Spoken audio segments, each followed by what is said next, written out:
Yo, ça va ou quoi? Sébastien, ton nouveau youtubeur préféré, le nouveau youtubeur préféré, ton youtubeur préféré, et on se retrouve aujourd'hui pour la toute première vidéo de la chaîne. Comme tu le vois, je suis pas chez moi, et si tu le sais pas, je vais te le dire, je suis à Tokyo pour les 3 prochains mois, et donc pour cette toute première vidéo, je voulais te faire visiter le quartier dans lequel je vis, c'est-à-dire celui de Kunitachi. Alors à quoi il ressemble, quelles sont les boutiques, qu'est-ce qu'on peut y refaire, quelle gueule il a, je vais vraiment te montrer tout ça, j'espère que t'es prêt, c'est parti, première vidéo découverte de Kunitachi.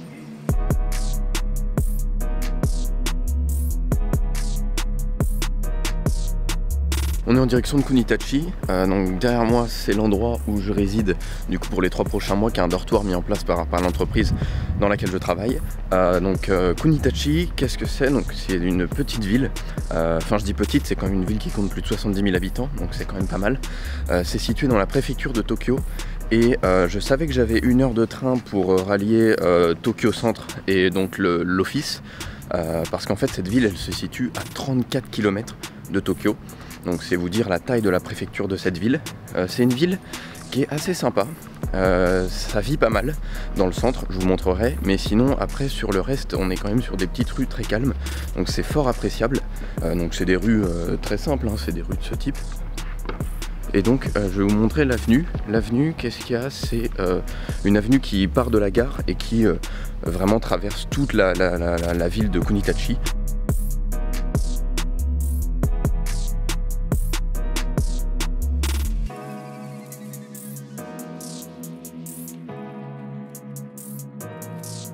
Du coup cette avenue à Kunitachi elle est très sympathique parce que comme vous le voyez on marche sous les cerisiers, donc pour l'instant même si on est sur la fin ça va être je pense la dernière semaine, et encore hier j'étais du côté de Nakameguro et il y avait presque plus de cerisiers en fleurs et ils allumaient plus les lampes, mais donc voilà. Autre particularité de cette ville, c'est qu'elle y abrite l'un des plus grands campus du Japon, l'université finalement de Kunitachi, qui est en plus ouverte à tout le monde, donc c'est super sympa le week-end, on peut venir s'y balader, puisque c'est des paysages assez calmes, on a une petite rivière, etc. Alors je ne saurais pas vous dire le nombre d'étudiants qu'il y a, mais il y a en face de moi il y a des cours de tennis, il y a des vélos absolument partout, et la semaine c'est vraiment rempli d'étudiants, puisqu'il faut savoir qu'ils ont fait leur rentrée le week-end dernier quand je suis arrivé, ils ont vraiment eu les journées d'association. Donc ça commence en avril ici à l'université.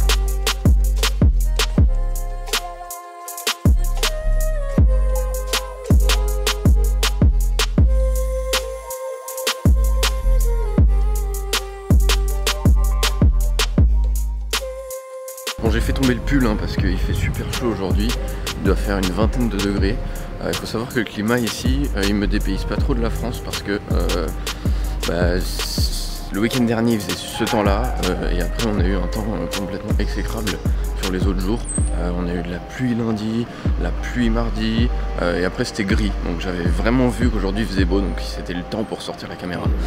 Du coup là je me rapproche du centre-ville, je commence à avoir un peu la dalle, donc je vais essayer de trouver de quoi manger et je vais vous montrer tout ça.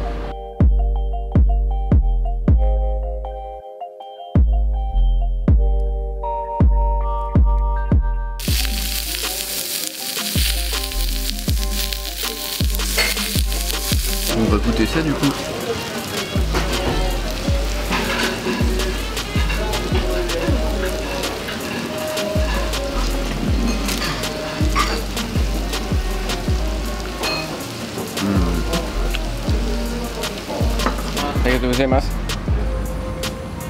Donc voilà, on s'est bien démonté le bide avec du bœuf japonais servi sur un topping. Donc il y avait du maïs, il y avait pas mal de trucs, donc c'était assez sympa. J'ai payé 1088 yens, donc ça fait à peu près 8-9 € pour un énorme morceau de steak, donc c'est vraiment pas mal. Donc voilà, donc là donc on a mangé, maintenant il va falloir que j'aille faire quelques courses, donc je vais vous amener au Seiyu, qui est le grand supermarché de quartier ici à Kunitachi. Bon du coup je suis un petit peu déçu parce que j'ai pas trouvé ce que je voulais, le Seiyu était un peu plus petit que je l'imaginais, mais c'est pas grave, du coup je vais bouger du côté de Nakano pour essayer de trouver ce que je veux et pour regarder aussi autre chose et vous montrer un peu comment c'est de ce côté là. Mais avant ça il faut que j'aille recharger ma carte, parce que ici du coup j'utilise la carte Suica. Donc j'ai un abonnement jusqu'au 8 juillet qui me permet d'aller de Kunitachi à Tokyo, et quand je vais autre part je suis obligé de la recharger un peu et de biper à chaque fois, et parce que ici au Japon, contrairement en France, on paye au nombre de stations qu'on fait. Donc je vais recharger ça, mais c'est assez rapide, je vais vous montrer, vous allez voir.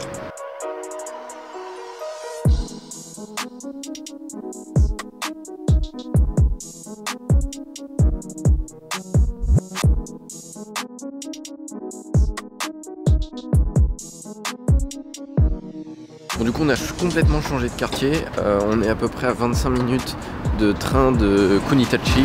On est du côté de Nakano, qui est un quartier assez connu, notamment pour son magasin Nakano Broadway, qui est un lieu où on peut trouver pas mal de figurines de personnages de manga. Et du coup je voulais aller jeter un coup d'œil et profiter en même temps pour découvrir un peu le quartier. Donc pour l'instant c'est assez sympa, c'est plus industriel et beaucoup plus d'immeubles qu'à Kunitachi. Mais on va essayer de découvrir ça ensemble. Oui, pour les fumeurs au Japon, vous pouvez pas fumer n'importe où, hein. Il y a des smoking area. Donc voilà, donc ça fait qu'il y a pratiquement du coup 0 mégot dans la rue, et donc c'est génial.